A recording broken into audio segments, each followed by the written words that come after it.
Hey guys, Milab Tarot here. Welcome back po for your kapalaran sa pag-ibig. Para po ito sa mga fire signs, Aries, Leo, and Sagittarius. Maglalagay na lang po ako ng timestamp sa may description box para po mapuntahan niyo ang inyong zodiac signs. Pero syempre, this is a general reading kaya hindi po lahat ay makaka-relate. Okay, so let's see. We will start po with Aries. Ano kaya yung posibleng pagdaraanan ng mga Aries sa mga susunod na mga araw?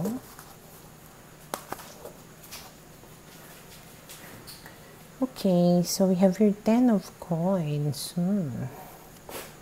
King of Wands. 8 of Cups. The Sun. And the Chariot. Okay, so mukhang sa mga susunod na mga araw ay magiging masagana ka in terms of in your finances. Okay, sa family ninyo parang maraming blessings ang darating. Merong success dito. Success, happiness. Okay, and then this one is yung parang prosperity, abundance, ganyan. Pwedeng ibig sabihin rin nito magiging buo or masaya kayo ng family mo ngayong December. Okay? And meron ditong isang lalaki na pwedeng lumayo. Okay? Na pwedeng magbabalik at magbibigay nga sa'yo ng kaligayahan or happiness. Okay? Na tipong siguro yung hinahanap niya, kaya siya lumayo sa'yo, hindi niya nahanap, or pwedeng na-realize niya na yung hinahanap niya na yon ay nasa iyo pala. Okay, kaya siya magbabalik. Okay? So, kung may family kayo nitong tao na to, pwedeng mabubuo nga muli ang inyong pamilya. Kaya magiging masaya ang inyong December. Okay, and then we have here the Ace of Coins. So, ibig sabihin nga, a new beginning for the both of you kung saan napaka-committed sa isa't isa. And then 8 of Wands, ibig sabihin, magkakaroon kayo nito ng pag-uusap. Maaaring ika-clarify ninyo kung ano yung mga nangyari. Okay, and then we have the Ace of Cups. Again, it talks about new beginnings. So, bukod sa committed kayo sa isa't isa, pwedeng manumbalik nga yung pagmamahalan nyo rin sa isa't isa. And then 6 of Coins again, 6 of Cups, it talks about reunion, reconciliation. So, talagang this person is from your past na nagbabalik sa'yo. And then Strength card, ibig sabihin, hihingi siya ng patawad, kapatawaran, and pwedeng paamuhin kanya muli, and pwedeng papatawarin mo nga siya, and it will strengthen more yung relationship ninyo with each other. So we have here the 2 of Wands, ibig sabihin, there is a bright future ahead of you, na mukhang this time, mas siya yung nagiging emotional towards you, or mas siya yung mararamdaman mo na nagpapakita sa'yo ng pagmamahal, habang ikaw naman yung nagmamaldita or ikaw yung medyo stronger sa inyong dalawa. Okay? And this is because you have already experienced so much pain, okay? Na parang somehow deep inside you, ayaw mong maramdaman ulit yon. Kaya parang kahit na nararamdaman mo sa kanya or makikita mo sa kanya yung pagmamahal, yung pagbabago, okay, medyo hindi ka pa rin kumakampante. Okay, parang ready to fight ka pa din as a way to guard yourself. Okay, and then we have here the Knight of Coins, the Devil, and the Hangman. Okay, so parang hindi kasi talaga maalis sa isip mo din eh. Yung parang tumatakbo sa isipan mo na what if matempt uli siya? What if layuan niya muli ako? Nakastuck ka dun sa thought na yon. Okay? And then we have here the star and the 9 of coins. So, parang, somehow umaasa ka dito na, okay, I hope everything will become okay between the two of us. Pero, just in case na hindi, I hope magiging okay pa din ako. Parang ganyan, na kahit mawala to, I will still be okay. Even if I am single. Okay? But we have here the King of Coins. Ibig sabihin, patuloy talaga niya na ipaparamdam sa'yo at ipapakita yung pagiging seryoso niya sa'yo this time. Okay? Mabagal man umusad itong tao na ito, matagal man niya na maibigay sa'yo yung mga pangako niya, pero at least may nakikita ka na ginagawa niya this time. Okay? So for now, ito yung nakikita ko na posibleng mangyari sa mga Aries.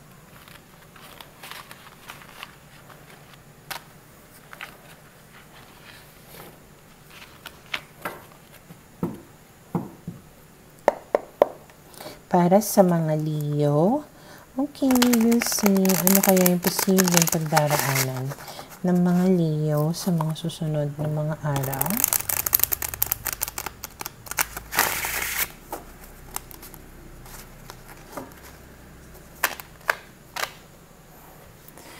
Okay, we have here the King of Coins, the Emperor, the Knight of Cups.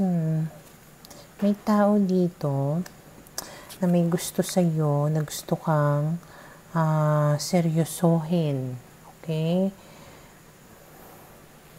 Pero, medyo hindi to masalita na tao. Okay? Pero magawa. Maaaring hindi niya sinasabi sa'yo kung ano yung totoong intensyon niya or gusto niya, pero makikita mo sa kanyang mga gagawin for you. Okay?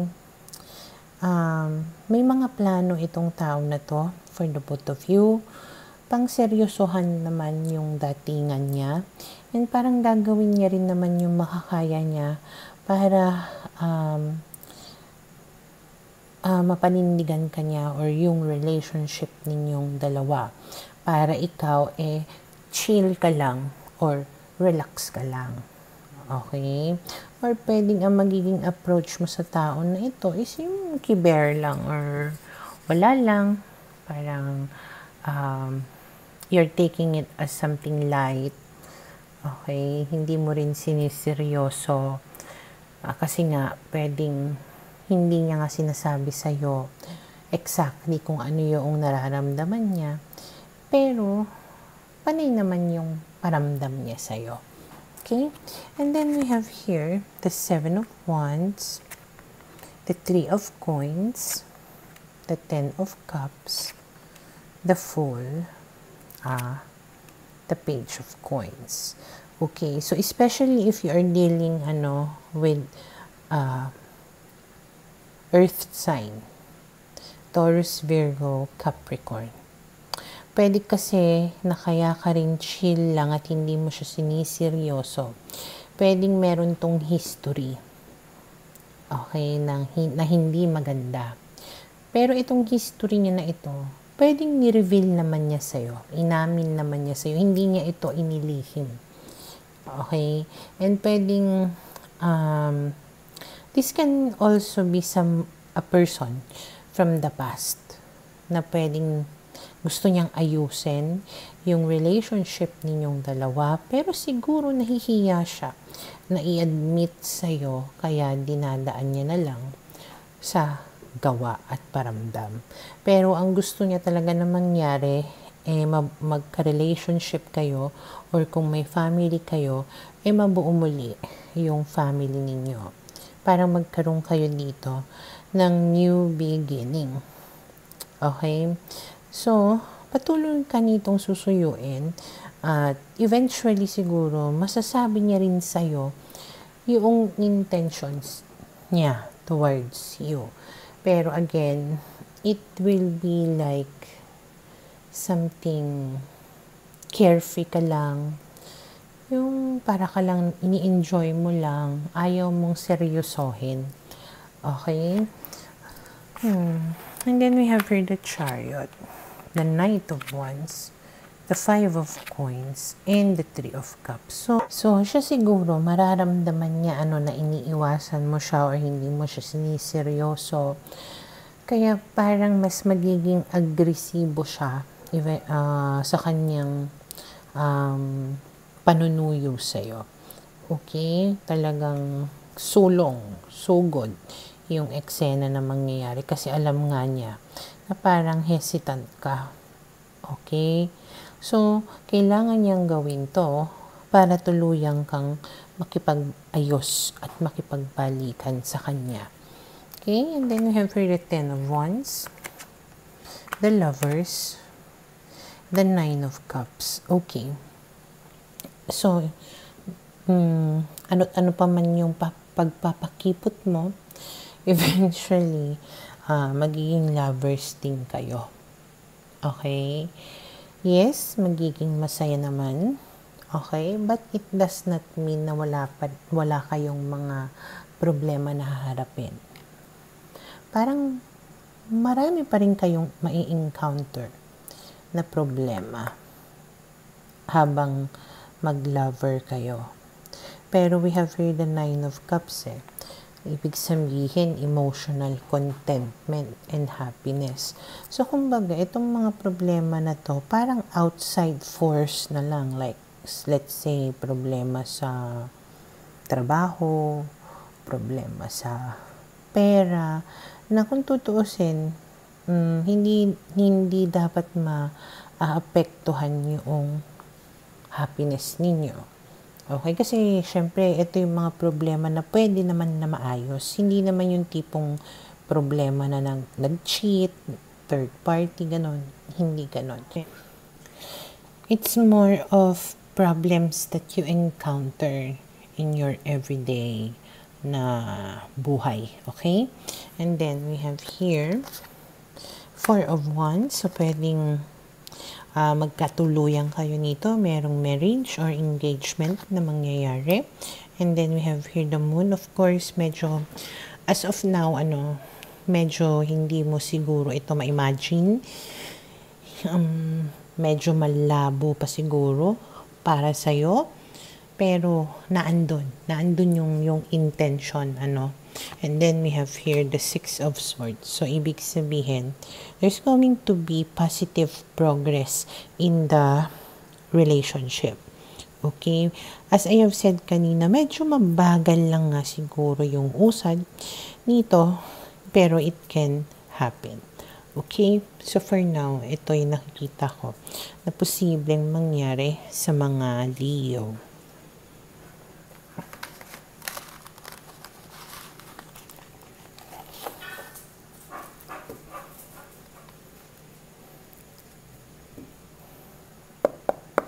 Para sa mga Sagittarius, okay, let's see, ano kayong posibleng pagdaraanan ng mga Sagittarius sa mga susunod na mga araw.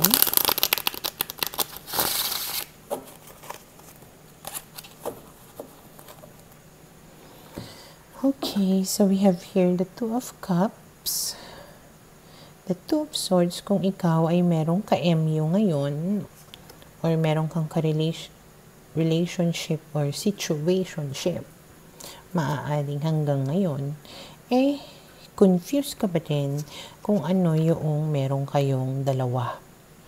Okay? Pero patuloy pa rin naman yung pag-uusap nyo, yung landian ninyong dalawa, nararamdaman mo naman na attracted siya sa'yo, attracted ka sa kanya, but still,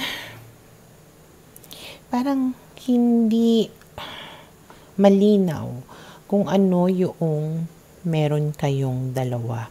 And because of this, you feel parang trapped in the situation. Kasi hindi mo alam yung kung ano ba kayo. Kung ano ba yung label ninyong dalawa. Okay? So, we have here the Lovers. So, sinasabi dito na oo, magiging kayo. Pero, in the future. Okay? Kapag tipong na-realize niya na hindi na pala ito simpleng attraction lang, kundi mahal ko na siya, parang ganyan. Or marirealize niya na mahal ka na niya. Na from flirting lang, from being playful lang, nag-progress. Okay, naging, ito Knight of Wands, naging King of Wands, and then King of Cups, which is nagkaroon na dito ng deeper emotions. Okay? And then we have here the King of Swords, the Moon, Queen of Swords, Four of Cups. Okay. Ayun nga lang, since ikaw sobrang nalalabuan ka na, you might reach a point wherein you will become confrontational or naging or pwedeng naging kilingi ka. Basta merong some kind of negative na emotions dito or negative na action ka na magagawa. Okay? Kaya, if nangyari yun, you might lose this person. Pwedeng lumipas itong tao na to sa'yo at hindi kayo humantong dun sa stage na na-develop yung feelings niya para sa'yo. Okay? And then we have here the King of Coins, the Seven of Swords, and the Knight of Swords. Okay. Nandun naman yung intention na seryosohin ka. Ayun nga lang, parang meron siyang tinatago sa ngayon. Pwedeng the reason why MU lang kayo, pwedeng meron siyang ibang ka-relationship. So, in other words, kayo yung third party. Kaya naman pala. Okay, hindi ko nilalahat sa inyo. Okay, yung iba lang.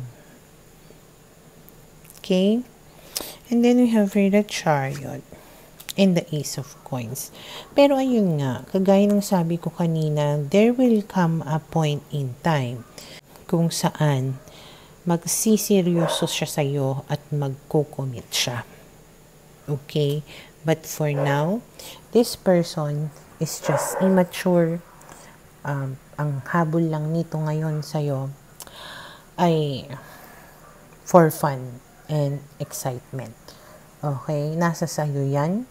If you will sit around and wait for this person, or siguro hiwalayan mo muna hanggat hindi pa siya handang magseryoso. Kasi kung talagang kayo naman nitong tao na to, eventually nga, babalik siya sa'yo at handa na siyang mag-commit sa'yo. Okay? So for now, ito yung nakikita ko na posibleng mangyari sa mga Sagittarius.